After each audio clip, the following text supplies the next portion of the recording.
ফুটপাতের একটা অংশ এবং রাস্তার নিচে আর একটা অংশ, দুপাশে দুজন ব্যবসায়ী বসবেন যারা হকারি এখানে করে থাকেন তারা। এখন প্রশ্ন হলো, যিনি উপরে বসবেন তার কাস্টমার কিন্তু এই দাগের বাহিরে থাকছে, বেশ একটা বড় জায়গা নিয়ে কাস্টমার এখানে দাঁড়াবেন। আবার একইভাবে রাস্তার পাশে যিনি বসছেন তারও কাস্টমার রাস্তায় যাবে।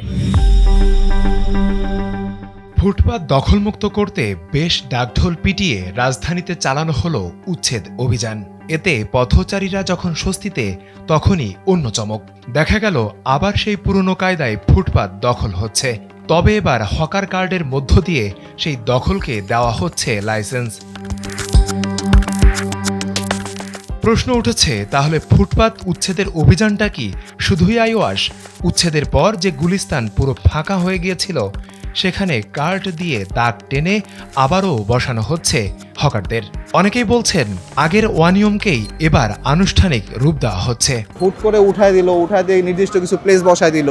এখানে অবশ্যই তাদেরই কিছু লোক আসবে। এখানে সবাই বুঝতেছে ভাই, কিছু না কিছু একটা এখানে ঝামেলা আছে, সবাই জানতেছে, সবাই বুঝতেছে। যে নতুন হকাররা আসবে তাদের কাছে খোঁজ খবর নিলে জানতে পারবেন যে তারাও কোনো না কোনোভাবে টাকা পয়সা লেনদেন করে এখানে এসে বসতেছে। যদি এটা চেঞ্জ না করা যায়, এটা জাস্ট ঘুরে ঘুরে আগের জায়গাতে এসে দাঁড়াবে সবকিছু। বাঙালি যেখানে গেছে ফুটপাতে দোকানদারি করবি, এটাই বাঙালির চরিত্র, এটাই নিয়ম, এটাই হবে।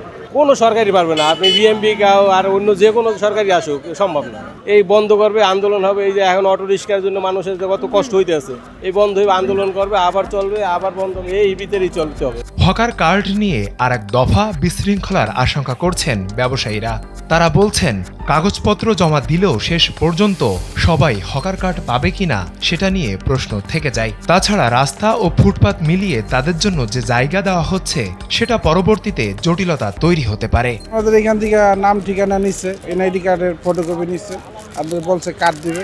অনেক হকার লোক, মানে এরা এত লোক কিভাবে বসতে দিবে? এতে সরকার উদ্যোগ নিয়েছে, সিটি কর্পোরেশনে আপনার এই যে মাপটা দিয়েছে, একটা ক্ষোভে একজনে বসাবে, এরকম একটা নির্দেশ আমরা শুনছি তাও মুখের থেকে।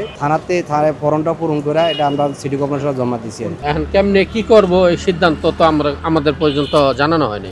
লিস্ট নিছে, এখন পরবর্তীতে দেখা যাক কিভাবে দেয়। বিশেষজ্ঞরা মনে করছেন, এই পরিকল্পনা ফুটপাত দখলের প্রাতিষ্ঠানিক উদ্যোগ ছাড়া আর কিছুই নয়। এটি পরিকল্পিত আত্মঘাতী সিদ্ধান্ত। এতদিন যা ছিল পুলিশের লাঠিপেটা আর বুলডোজারের উচ্ছেদ, সেটাই এখন সরকারি সিলমোহরের বৈধতা পেতে যাচ্ছে। হকাররা তাহলে কি করবে?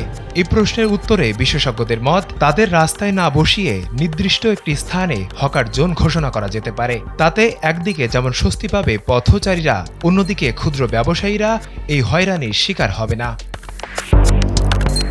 ফেরদৌস সাগর, সময়ের আলো, ঢাকা।